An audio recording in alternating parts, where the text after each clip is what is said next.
I've always wanted to talk about the entertainment industry in depth, and I want to talk about truth. There's a lot of smoke and mirrors that go on in this field, and I just want to talk to people that are in the same industry that can shed some light on certain topics that maybe resonate with you.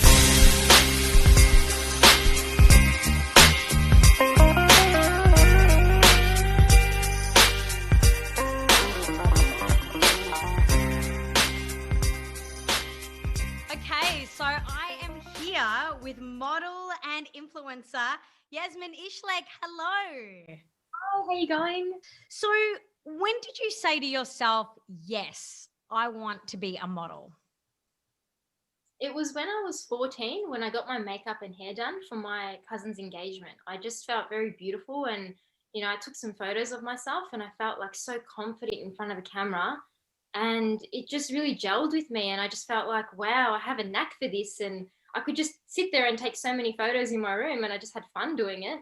And then from there, it led to when I was 18, I bought my own professional camera, set it up in my room, and basically just it took off from there to collaborating with all these different photographers, and people wanted to work with me for free. So I was like, this is amazing. I didn't even have to pay for my portfolio. I just, worked and networked and did my research. And every single day I remember from 14 onwards, every day I was on the computer just looking up how to become a model, because I knew no one that was a model in the industry. So it was really difficult for me to actually get into the modeling industry. And I was kind of taken aback because I'm short. I'm only 155 centimeters.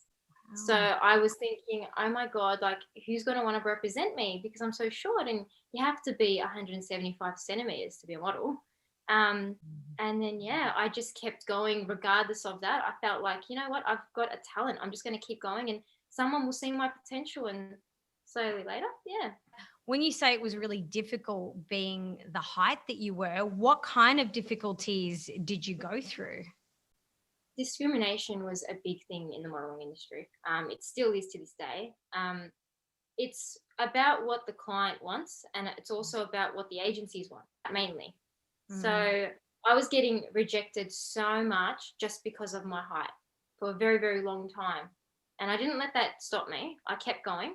And eventually I, was represented by a smaller agency in Melbourne. And then I got my portfolio started and I started working with some big clients like Mazda, and I did Crown Resorts, and, I was on TV for a number of different things. And then it went to Thin Lizzy. They took me to, New Zealand, which was an amazing experience. So I was getting myself more and more out there, and it just felt like, wow, I'm actually going somewhere with this, being so short and yet moving mountains, because I put my energy into that, especially after my training sessions. I just put it out there into the universe about what I wanted. I remember I wanted to model for Target, exactly, and I wanted to model for Danny Minogue's range. So I actually put a vision board up for myself, and I had the Target logo on my phone. And shortly after that experience, I received a casting call for Target. This is just so bizarre. And I went to that casting, met Danny Minogue, and she wanted me a part of her range. So I was like, wow. And she only selected 5 people from thousands of people that had applied for the job, and I was one of them. So I felt very amazing walking for John Paul Gaultier's runway. Like, wow. Yeah, that was huge. For the Virgin Melbourne Fashion Festival. Yeah. So how did you come up with that whole manifestation and creating that vision board? Was it something that you researched, or how did you come about that? Positive thinking. Yep. And just exercising has always been, a big part of my life. And, just doing kickboxing. I've been doing kickboxing for 6 years, right? And even that in itself led me to reach my other goals in different areas of my life. As bizarre as that may sound, exercise is so important. Eating right is so important. Fulfilling your goals, writing, journaling as well. So literally after all my training sessions, I'd just sit there and I'd journal what I wanted to achieve in my future. And slowly, it would come true because I was putting that out there into the universe. And valuing yourself. How important has that been in your field, and what experiences have you had to, I guess, that you've had to really show that value within yourself? when you're putting yourself out there, you need to value yourself so highly, and you can't just put yourself out there for so cheap. Fair enough though, if you're building your portfolio from the start, do collaborations, do some free work, because you need to start somewhere to get somewhere. You know what I mean? Plant your seeds and work with people in the industry, build your portfolio up for free.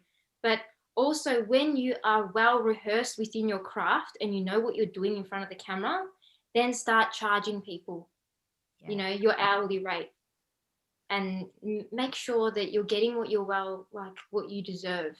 Because people are looking for a joyride, and it's not right for people to use and abuse people in this industry that's so fickle to make money. What did the modeling industry look like to you at the start, and how has that changed over time? Honestly, at the start, it looked like it was glorified. Like a model's life is so easy and it just comes to a beautiful girl so easy. But there's a lot behind the closed doors that models have to encounter and go through and experience emotionally. Some agencies may tell you to lose weight and that will hurt like the model's feelings. And, they'll be told, oh, you need to clear up your skin, you're getting a lot of pimples. Or sometimes agencies might approach the model and say, did you get a breast enhancement or a breast job? Yeah. Or, did you get any nose work done, or wanting to know if you've done anything to yourself or your physical appearance or changed it. How do you manage that? If they ask you all these questions, do you still then go through and work with them, or? It's up to them if they want to work with me or not, because I haven't done any of those things. I haven't done any breast enhancements or had any facial features altered or anything. So you need to be naturally beautiful, I guess, to some of these agencies. I don't know, it just really depends. Yeah. So what do you classify as, I guess, naturally beautiful? Like what are they exactly looking for in a natural beauty? Someone with very minimal makeup, just confidence in themselves. You've had a 12-hour day. It's not easy to be a model. You have to have that physical endurance as well. It takes time to get your makeup, your hair done, then switching between 3 different looks. Sometimes you might even have to try on 20 to 40 different wedding gowns in one whole day. So imagine having to physically try on these 10-kilo dresses constantly, switching, and you're the only model on set. So you need to perform to your peak to get every single photo perfect. Yeah. And how do you get to that point? Do you have to go to a school? Do you have to learn by yourself? What do you feel like has been the most beneficial process for you? Just experience. Yeah. So putting yourself out there and getting the experience. I would suggest, if you're a newbie model, to get mentored and to get that guidance, and that's the services that I'm providing as well. Once you get into the industry and you know what you're doing, you just start to build that resistance up. I mean, after I'm tired from a day, I love to just just sit in a bath and just relax for the rest of the night or the next day. So recovery is important, but sometimes you don't get that recovery time. You might need to shoot 3 days in a row, and that'd be really long shoots. So you need to be prepared mentally and physically for that. It's so important as a model to get along with just everyone and anyone, because when you're on site, you need to go in with a clear mind, a good heart as well, because people don't want to work with nasty girls. Because we're all interested in this side of it as well. What kind of personalities do you come across, and how do you manage that? People kind of shaming me on my height. Like, I've been on set where people have shamed me for my height, and they're like, "Oh wow, you're the shortest one here." But my response to that would be, "But I'm bloody good at what I do. I am so good at what I do. That's why I'm here." Yeah. When you shine and when you love what you're doing, it just projects, it radiates. You can see that on the runway, on the camera, you can see that. How do you keep that within yourself, that self-love? And over the course of the years, do you feel like you've been hit harder or less? And how do you manage the constant changing? Honestly, I get criticism from people, from males, females, kind of gremlins online that will put me down or tell me that I'm not beautiful. And I just take it as, okay, that's your opinion. That's cool. I feel beautiful about myself still, though. Every woman and every man has their right to feel beautiful no matter what anyone else says. You know what I mean? It's so easy to just look at someone and pick at them. And it just makes me realize that these people that are picking on other people, it's purely because they're not happy within themselves. Good willed people that are happy and secure within themselves, they don't go picking on other people. They go uplifting other people because they feel good. They want vibrational energy going up, not down. So, you know, that's so important. We all have the right to feel beautiful and safe online. Yes. So, Yes. yeah. How do you navigate who's real or who's not? What do you do if someone wants to work with you, for example? I do my research into people. So Yeah. I will look at how many followers they have, who's following them, do I have any mutual friends with them? And then I'll look at their other social profiles. I would ask them, do you have a Facebook page? Do you have an Instagram page? Yeah. Do you have a website? And then I will cross check and see their work. And the legitimacy comes out usually pretty easily. Yeah, you can see that from a mile away. You can't fake it because you can't just, a person can't really just go out there and, you know, make a fake account and then, you know, it looks legitimate. I don't know. Yeah. You can just smell it from a mile away, you know? And if Interesting. someone's throwing big bucks at you, that's kind of a bit of a red flag as well, you know? It should be done in a professional manner, you know? Yeah. How important is it to have an agent, would you say? And has that process changed over time where you can get things yourself? Like, what would you say has happened in that regard? I would say it's very important to have an agency, Yep. but you can also get your own work just by making sure that you're on the platforms and you're putting yourself out there as a model. If you're kind of feeling like you're controlled by your agency, which I've had agencies try to control me, they really wanted me to be just on their books and not represented by anyone else. So I found that kind of a bit hard to channel and, you know, adapt to that. But I did as best as I could. And when it was time to leave that agency, I did do that effectively immediately and moved on to another agency that was even bigger and better for me. Because again, this is the process for a lot of us in the entertainment industry. We always think that we have to wait to find an agent or wait to find a manager or wait to find someone to help us. What would you say to those people that are just waiting for that person to come along? Yeah. Don't wait, go and do. Just do it. Go apply. Show your casting. If you're into acting, create it. Create your magic on set. Show a show reel. Do you know what I mean? Create something to show someone. If you're wanting to be a model, get out your portfolio out there to a number of agencies, not just one or two. Don't just send it to one or two. That's nothing. You need to send it to 20, 50, as many as you can for someone to realize your potential and see your work. Yeah. And even if you get knocked back, keep trying. Don't just give up. After all that hard work, and like you said, you literally research how to become a model. You know, what is that extent? I mean, how much did you want it and how much work did it actually entail? Every day, every single day of my whole life, there's something that I do to better myself within modeling, whether I'm editing photos, whether I'm taking photos, whether I'm reaching out and connecting with a new photographer. And it's because I just really wanted it so bad. And I'm just like, you know what? I want to build my network and just reach out to as many people as I can.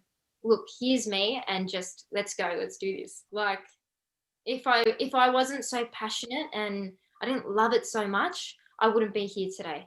Because I get people asking me, oh yes, it looks like to be a model it'd be easy, you know. I want to put, you know, my girlfriend wants to try modeling. What do you reckon? Like she has to have a lot of determination and just thick skin to be able to be told no, we don't want you for this casting, and to keep going. Because generally, you know, when people get rejected, we get shut down and we don't want to put ourselves out there again. But you need to be able to put yourself out there constantly. And you want people to love you just the way that you are. Your opportunities are endless. Yeah. Beauty isn't just like, it's not just stapled in, this is what's beautiful. Everyone finds this beautiful. No, there's a whole array of different types of beauty. Every woman, every man has their own like aesthetic quality, and it's like it's a beauty within. Tell me more about what you actually have to do behind the scenes, that you don't just rock up and model, that there's a lot to it. Tell me a little bit about that. Generally, I like to just take care of my skincare routine. Yeah. So basically, I will just always use serums, moisturizer. I will exfoliate, at least twice a week. But, washing your face and just having that routine every single day is so important. So twice a day at least. Yeah. I always thought you had to have like a heavy look to feel beautiful when I was younger. But I realized that sometimes even just natural is best without any makeup at all. And that's when I feel like really good. During the week, I don't really wear much makeup and I feel great not wearing much. What would you say to people coming up in the industry now who maybe don't have the height, or there's some sort of discrimination going on with them? How do they go from going through that emotion to becoming successful like yourself and not having that in their lives? I would seriously just say, get a camera, put it in front of you, do your makeup or get your makeup done, do your hair, and just go with the flow and just take amazing, beautiful photos of yourself and feel beautiful after you've taken them. Just feel it. Yeah. Just to get like those standard Polaroids that, you just have a little bit of face, but not too much. So I would have loved for someone to teach me that, okay, this is how you take a Polaroid. All you need is just a little bit of foundation, maybe a little bit of mascara and lip gloss or whatever. And just all you need is a white wall and just take the photo. And that's it. It's just a basic, simple shot. And I didn't know that at the start. I didn't have Polaroids. That's really helpful to have that, Thank you so much for chatting to me, and appreciate the fact that you've just been super candid and honest, and I really appreciate you. Thank you. Thank you so much.